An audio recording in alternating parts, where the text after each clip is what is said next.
Welcome to the running channel. I'm Andy and today I'm in Arosa in the beautiful Swiss Alps to talk to you all about trail running. I'm also joined by a very special guest, runner, multi-sport athlete, but not to mention Olympic silver medalist in cycling, Emma Pooley.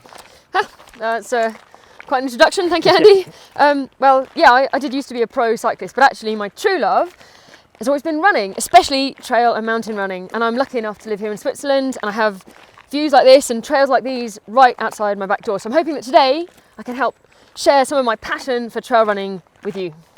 But before we dive straight in, don't forget to subscribe to the running channel and tap the bell icon so you're notified when we upload new videos just like this one. We're in the incredible Swiss mountains, but you don't need to come this far to find some nice trails. In fact, within just a few miles of my house in the UK, there are forests, fields and parks with amazing trails, and they're my runs of choice because I feel like they're softer on my body. But there are also lots of other reasons you might want to take up trail running. Yeah, that's right. I think getting onto trails helps to spare your body from the impact of hard surfaces, but there are other benefits, like for example, you get out into nature and it's quieter and it smells nice and you get away from the stresses of everyday life. Plus, I think trails build up your strength and endurance that will benefit you across all kinds of running. Yeah, that's right. Because trails are traditionally a little bit rougher, there are rocks, roots or other obstacles you might have to dodge, then you're constantly having to work on your core strength, your balance and your proprioception, which is your body's awareness of how your body moves, and in particular your feet and ankle strength. Also, trail running should not be intimidating because it's straightforward and it's immediately rewarding. I mean, I don't know about you, but I find that any run makes me happier, but that effect is just multiplied 100 times when I'm out in nature, in the woods, in the mountains. There's even actually a word for it in German, which is Waldeinsamkeit, which means the feeling of being alone in the woods.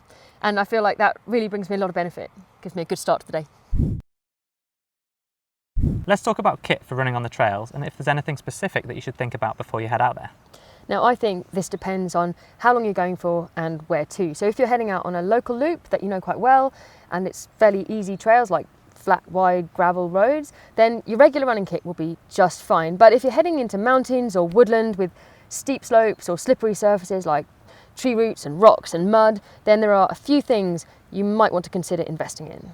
First up, trail shoes. One of the main differences you'll notice straight away is that specialist trail shoes often have a more pronounced grip. There'll be specially designed lugs combined with a stickier rubber on the outsole to give you a better grip overall. Something you might not be able to see immediately is that some shoes also have a rock plate, which is a stiff part of the midsole that protects your feet from those sharp rocks that you might step on the trails.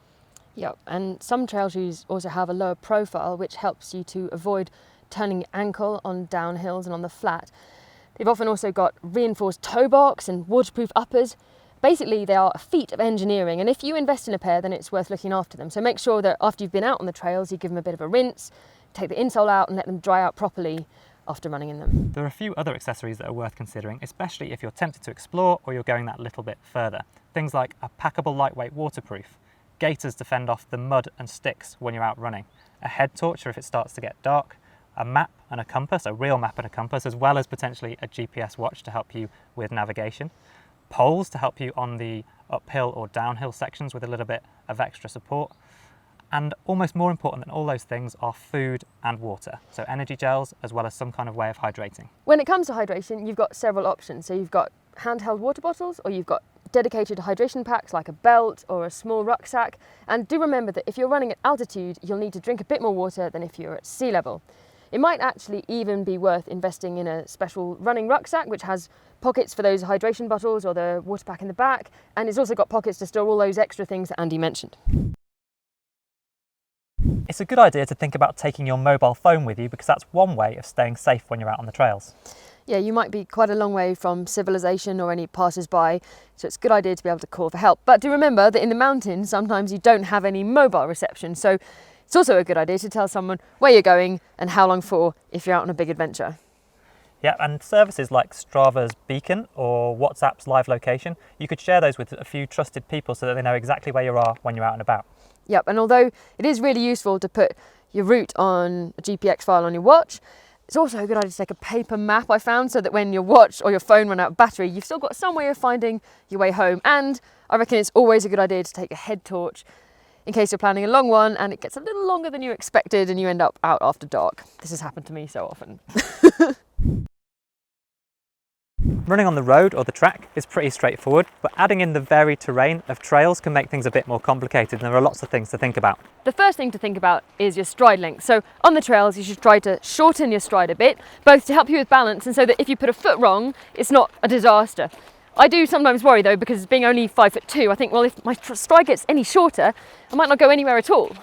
You can also increase your cadence to compensate for that shorter stride. Stay light on your feet to make sure you minimise the risk of twisting an ankle and to adapt to the uneven surfaces. Try to avoid leaning forwards when you're running uphill because that will restrict your breathing. Similarly, when you're running downhill, try not to lean backwards, which is always a temptation because if you lean backwards, you'll overstride and you'll lose those nice quick foot contacts that we're looking for. Use your arms for balance. On the road and the track, we're all about efficiency, but on the trails, think about carrying your arms a little bit wider so you can compensate for the uneven surface. I've said to shorten your stride, and that's especially true on downhill sections where you want to really avoid overstriding. You also downhill want to try and look at least 5 metres ahead of you rather than staring down at your feet, which is a real temptation, but if you look at your feet, you won't have time to react to the obstacles that come your way. Pace yourself and leave your ego at home. Yeah, you will move a lot slower on trails than you would on the road, so don't be a slave to your GPS watch. In fact, I find it's often better to think about perceived exertion and how hard I'm pushing rather than thinking about pace at all. Yeah, you might even want to consider running for time, not distance. So head out for a 60-minute run rather than a selected distance. And when you're out there, you could think about running out and back so you're less likely to get lost. Yep, and do remember that although there are some crazy extreme trails out there, you don't have to run on that kind of thing to get enjoyment from running off-road. In fact, it's really important to do some of your recovery runs on flat trails because if you run up and down hills all day, every day, your body will pay the price. One thing I would almost never think to do on a normal run is stop and take a look around. Yeah, but when the views are like this and you've had to work so hard to get there, I think it totally makes sense to stop and look at the view. And I mean, like for me, these are the emotions and experiences that keep me coming back to running, and I think running should be fun, so I think you should stop and enjoy it. And it's safer too. If you're trying to look around while you're running, then there's all the more chance you're going to stumble over a root or a rock. So stop and soak it all up. So if you've been inspired to give trail running a go, and frankly, who wouldn't be inspired by all this, then how do you know where to go trail running? Well, it might not be as hard as you think. You don't have to look that far, even if you live in a town or a city, to get off-road onto trails. I think the best thing to do is to ask your local running club because they'll know some really good off-road routes. You can also use an app like Strava, which will show the most popular trails, or you can use just Google Maps and try and identify the big green areas on the map.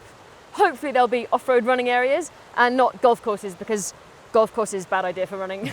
Yeah, you could also check out a proper trail map like Ordnance Survey in the UK, or look for hiking, walking or shared mountain bike paths. They might be a great place to start, not least because often they're listed with their total distance or the terrain difficulty. Recently I actually discovered a 150-mile trail called the London Loop, which is in within easy reach of central London, but that walkers know all about and runners have never heard of. That sounds amazing.